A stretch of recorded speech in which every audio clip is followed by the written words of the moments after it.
உனக்கு கொஞ்சம் பலன் இருந்தும் நீ என்னை மறுதலியாமல் என் நாமத்தை அறிந்திருந்தபடியால், உனக்கு கொஞ்சம் பலன்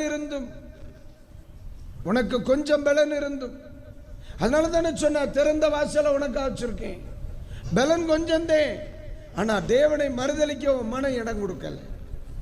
ஆராதியாமல் இருக்க உன் மனம் இடம் கொடுக்கல. ஆலயத்துக்கு போகாமல் இருக்க தன் மனம் இடம் கொடுக்கல. நான் எசேக்கியாவினிடத்திலிருந்து பற்றுக்கொண்ட ஒரு காரியம், வாழ்க்கையில் ஆண்டவருடைய சமூகத்துக்கு முன்னுரிமை கொடு. நம்முடைய காரியத்தில் கர்த்தர் இடைபடுவதை பார்க்க முடியும். உன் வாழ்வாதாரத்தில் ஆண்டவர் இடைபடுவதை பார்க்க முடியும். உன் பிள்ளைகளுடைய படிப்பில் ஆண்டவர் இடைபடுவதை பார்க்க முடியும். பிள்ளைகளுடைய வாழ்க்கையில் ஆண்டவர் இடைபடுவதை பார்க்க முடியும். பிள்ளைகளுடைய எதிர்காலத்தில் ஆண்டவர் இடைபடுவதை பார்க்க முடியும். அதனால தான் எப்பவுமே இந்த விஷயத்தில் கவனமாக இருக்கு. சின்ன பிள்ளைகள் ஒரு சிலர் இருக்கிறீங்க, சண்டே ஸ்கூல் இருக்குல்ல நம்ம சபையில், அதில் கவனம் செலுத்தும். யூத் மீட்டிங், யூத் பிரேயர், எல்லாம் கவனம் செலுத்தும். சகோதரர்கள் இணைந்து ஜெபிக்கிற ஜெபங்கள், ஊழியங்கள் கவனம் செலுத்தும். கர்த்தர் கவனிச்சுட்டே இருப்பார். 2 பேர் பேசுவாங்க, கர்த்தர் கேட்பார். பேசுறதே கேட்பார், செய்கிறத கவனிப்பாரா இல்லையா? கண்டிப்பா கவனிப்பார்.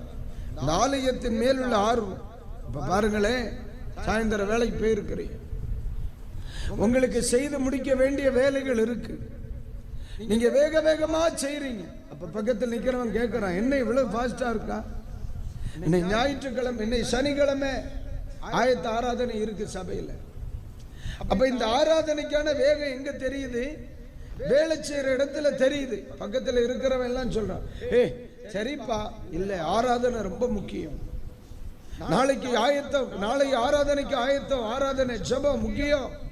அப்ப பக்கத்தில் இருக்கிற ரட்சிக்கப்படாதவன், பக்கத்தில் இருக்கிற இயேசுவை ஏற்றுக்கொள்ளாதவர்கள், பக்கத்தில் இருக்கிறவங்க ஆண்டவரை அறிந்தும் உணர்வில்லாதவங்க இருப்பாங்க.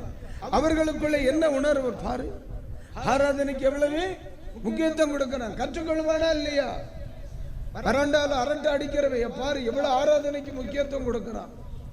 என்னால் ஒருவன் உருவாக்கப்படுறாமல்ல, என்னால் ஒருவன் கற்றுக்கொள்கிறாமல்ல. ஆண்டவருடைய நீதி எங்க இருந்து ஆரம்பிக்கும்? ஒன்னு கவனி பிரதர், ஒன்னு கவனிங்க சொல்றேன். 7 மணிக்கு இங்க ஆராதிக்கும், ஆராதனை ஆரம்பிக்கணும் வைங்க, 6:30 7 மணியா இருக்கட்டுமே. ஆனா உங்க இருதயம் 3 மணியிலிருந்தே வேலை செய்யும். ஜெபத்துக்கு போனோம்ல, அதுக்காக வேக வேகமா வேலை செய்வீங்க. தேவனுடைய நீதி எப்படி தெரியுமா? இந்த 7 மணி ஆராதனைக்கு எப்ப வரணும்னு நீ மனசுல நினைச்சு உன் வேலையை துரிதப்படுத்தியோ, அப்பமே ஆண்டவர் அட்டெண்டன்ஸ் போட்டுருவார். அதான் ஆண்டவருடைய நீதி. 7 மணிக்கு வரும்பொழுதுதான் பாஸ்டர் அம்மாவுக்கு தெரியும். 7 மணிக்கு நீங்க வர்றதுதான் பாஸ்டருக்கு தெரியும். 7 மணிக்கு நீங்க வருகிறதா உங்க கூட்டு விசுவாசிக்கு தெரியும். அந்த 7 மணிக்கு வரணும்னா 3 மணிக்கே நீங்க சுமை சுமந்து பிழைக்கிறவர்கள் ஆனால் இவ்வளவு கல்லை எடுக்கணும். அப்ப ஒத்த கல்ல கூடவே, அப்ப நடை குறையும் இல்ல. சாயந்தரம் கூட்டம் இருக்கு, ஒரு ஆராதனை இருக்கு, சீக்கிரமா